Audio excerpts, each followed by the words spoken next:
Sir एक और सवाल ये है कि सर ग्रेजुएशन को लेके, सर जैसे कि मैंने जितने भी टॉपर्स देखे हैं तो सर उन्होंने एमटेक मतलब बड़े बड़े कॉलेजेस से किया है अब छोड़िए ना उन सबको। सर। सर ठीक है आप लेकिन। देखिए मनोज शर्मा को।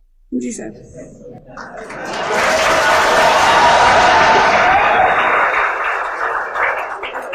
अभी आज सुबह मेरे उससे बात चल रही थी तो विचार हुआ कि वो आज रात को यहीं आ जाए, आज हम गप्पे मारे, पर वो फाइनली हो नहीं पाया। कभी आपको मिलवाएंगे, ऐसे लोगों से मिलवाएंगे। क्या होता है कि देखिए, आप यूपीएससी की बात कर रही सर है, एमपीपीएससी। एमपीपीएससी की बात कर रही है। एमपीपीएससी तो कोई एग्जाम ही नहीं है, वो तो बहुत ही आसान होता है। कोई एग्जाम एमपीपीएससी, लड्डू भरे हुए लड्डू उठा के खा रहे नहीं, उसको एमपीपीएससी कहते हैं। एग्जाम तो यूपीएससी होता है, एमपीपीएससी तो बहुत आसान है, मतलब बहुत आसान। विश्वास कीजिए मेरी बात पर, मैं मजाक नहीं कर रहा हूं। अगर एमपीपीएससी में स्ट्रगल है तो इसका सिर्फ इतना मतलब है कि आप सही डायरेक्शन, सही रणनीति के साथ मेहनत नहीं कर पा रहे। वरना स्टेट्स के एग्जाम सेंटर से काफी आसान होते हैं, और स्टेट्स में भी एमपीपीएससी कई राज्यों से आसान एग्जाम है।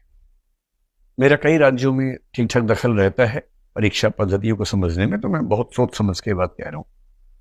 तो जैसे मनोज का, तो आईएएस की बात मैं कर रहा हूं भी।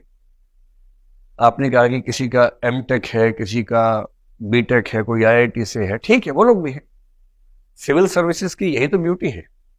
सिविल सर्विसेज में हर फील्ड के लोग आ सकते हैं, और कितनी भी कोशिश कर लीजिए, ये बात सही है कि इंजीनियर्स की भूमिका या उनकी मात्रा इन एग्जाम्स में ज्यादा है, और इसकी वजह बड़ी सरल सी है।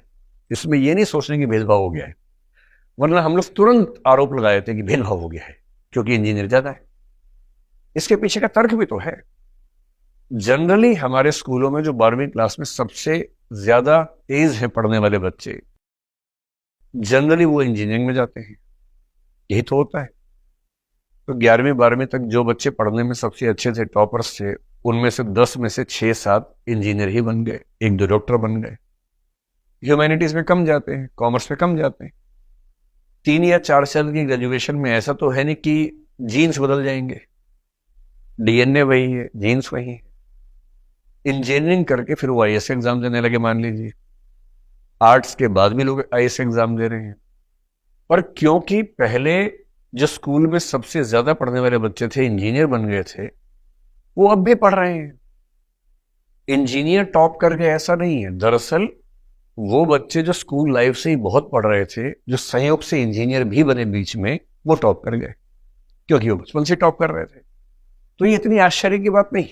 लेकिन ह्यूमैनिटीज में, कॉमर्स में जो बच्चे होते हैं वो दो तरह के हैं। एक वो 5-10% जो पढ़ने में बहुत अच्छे थे स्कूल में, पर बाई चॉइस कॉमर्स लिया या ह्यूमैनिटीज लिया। आप मेरी बात से सहमत होंगे कि ऐसे बच्चों की संख्या 5% से ऊपर नहीं है इस समय। बाकी जो बच्चे ह्यूमैनिटीज लेते हैं, अधिकांश इसलिए कि या तो उनके नंबर कम थे, या उनको मैथमेटिक्स में, साइंस में दिक्कत हो रही है, नहीं उतना मजा आ रहा समझने में, दुविधा होती है। तो उन्हें किसी ने बताया कि ज्यादा आसान पड़ता है, आर्ट्स कर लो, बीए कर लो, आसानी से हो जाएगा। उनको ग्रेजुएशन करना है तो बीए में एडमिशन ले लिया। तो ह्यूमैनिटीज में ज्यादा बच्चे वो आए जो आसानी के लिए आए और कुछ शौक से आए। पर एक ऐसा वर्ग है जिसने बीए इसलिए लिया था कि आसान है, क्योंकि वो नहीं संभाल पा रहा साइंस, लेकिन ग्रेजुएशन करते करते उसको पढ़ने लिखने में मजा आने लगा, सीरियस हो गया। जब सीरियस हो गया तो उसको सुख मिलने लगा ज्ञान में, और वो ग्रेजुएशन या पोस्ट ग्रेजुएशन करते करते अपने बौद्धिक स्तर पर उसी लेवल पे आ गया जिस पे कोई इंजीनियर था। अब ये भी एग्जाम दे रहा है, अब तो बराबरी की टक्कर है उसके बाद। और मैं हर साल देखता हूं कि बहुत सारे ऐसे लोग सिलेक्ट हो रहे हैं जो शुद्ध ह्यूमैनिटीज के हैं, सिंपल बीए किया हुआ है, कोई ऐसी ठोस बैकग्राउंड नहीं है। इसी बार जो रिजल्ट आया, 2-4 दिन पहले रिजल्ट आया, उससे मध्य प्रदेश के जो बच्चे निकले हैं, एक बच्ची खरगोन से है 257 रैंक पर, मनीषा धारवे। उसके पूरे, मतलब पूरी ट्राइबल बेल्ट में कोई बच्चा आज तक आईएएस नहीं बना, वो आईएएस बनी है। एक बच्ची भोपाल से निकली है जो भारती साहू नाम है, उसकी बैकग्राउंड देखिए, उसके फादर ऑटो चलाते रहे हैं। तो ऐसा थोड़ा है, इस एग्जाम की यही तो ब्यूटी है कि इसमें आईआईटी के टॉपर्स भी आएंगे और इसमें 12वीं फेल होकर ग्रेजुएशन करके जो बने हैं वो ही आएंगे, हर तरह के लोग आएंगे। असली बात सिर्फ इतनी है कि एग्जाम के लिए आपने कितनी ईमानदारी से मेहनत की, और यदि वो आपने 1.5-2 साल 2.5 साल ठीक से ताकत लगाई है, अपनी स्ट्रेटेजी के साथ लगाई है, तो ये एग्जाम ऐसा नहीं है कि ना हो।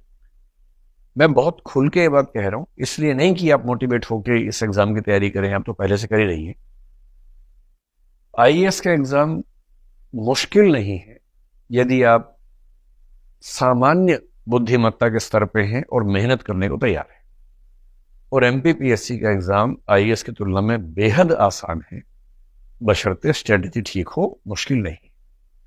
और ये मैं बहुत होशो हवास में कह रहा हूं, मुझे ये कहने में जरा से भी दुविधा नहीं, ठीक है।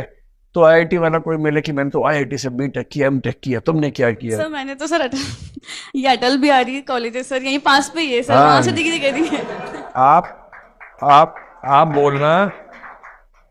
आप बोलना मैं अटल बिहारी महाविद्यालय से बीए करके आई हूँ, हाँ सर। और अटल बिहारी जी ने भी बीए ही किया था और वो पूरा देश संभाल रहे थे, जी सर। और मैं उस देश में रहती हूँ।